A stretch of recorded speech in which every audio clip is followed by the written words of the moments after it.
Second edition, 50 successful Harvard application essays.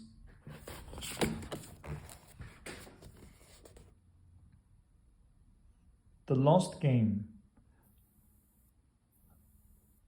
by Stephanie Stewart, who attended a small college preparatory high school in Monterey, California. When I was little, my father used to play a game with me driving home. Its main substance was something like this. He'd say, "Oh no, I seem to be lost. How shall we get home?" And then he would ask which way. Gleefully, I would crane my neck above the seat. According to the game, his befuddlement was hopeless, and I alone as navigator could bring us home.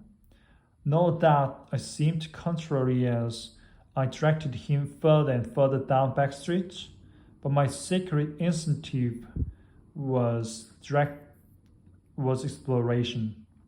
As a small child, there is very little one can control in one's world. To have control over an entire grown-up, not to mention a whole car, was tremendously appealing.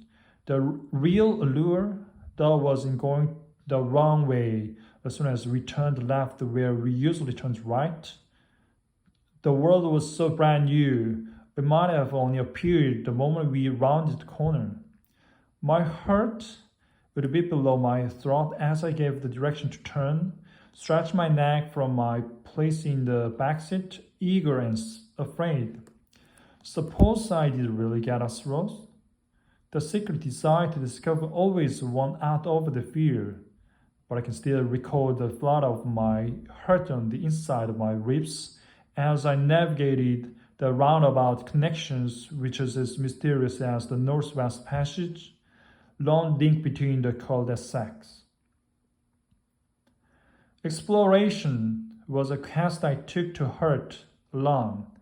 I would set out on expeditions into our backyard or down the street, creating a mental map concentric to our doorstep. Discovery bloomed magical for me.